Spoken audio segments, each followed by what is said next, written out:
నందన homework అయిపోయిందా? అయిపోయింది daddy. అక్కలది అయిపోయిందా? డాడీ హోంవర్క్ అయిపోయిందమ్మా? అయిపోయింది డాడీ. డాడీ డబ్బులు చీర వేసుకున్నాడు డాడీ. 20 రూపీస్ చీరలో పడిపోయినాయా?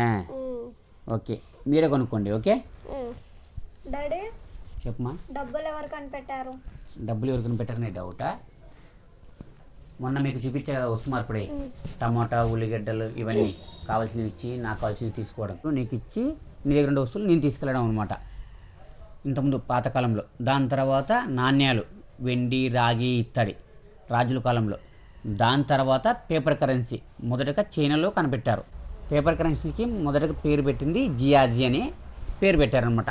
మనకి ఇప్పుడు మనకి నోట్లు దీనికి ఉంది కదా 20 రూపాయల నోటు, అట్లా మామూలుగా మన గాంధీజీ పెట్టుకుంటాం కదా, వాళ్ళు జియాజీ అనే పేరు పెట్టారు. ఎందుకంటే మామూలు కరెన్సీ ఎందుకు యూజ్ చేస్తారంటే ఒకరు పని ఎక్కువ చేస్తారు, ఒకరు పని తక్కువ చేస్తారు. పని తక్కువ చేసినా పని ఎక్కువ చేసినా ఒకటే డబ్బు కావాలంటారు. అదే డబ్బు పనికి తగ్గట్టుగా శ్రమకు తగ్గట్టుగా ఇస్తే సరిపోతుందన్నమాట. అందుకని ఈ కరెన్సీ కనిపెట్టారు. డౌట్ క్లియర్ మమ్మీలో? ఓకే, వీడియో నచ్చితే లైక్ చేయండి, కామెంట్ చేయండి, అలాగే సబ్స్క్రైబ్ చేసుకోండి.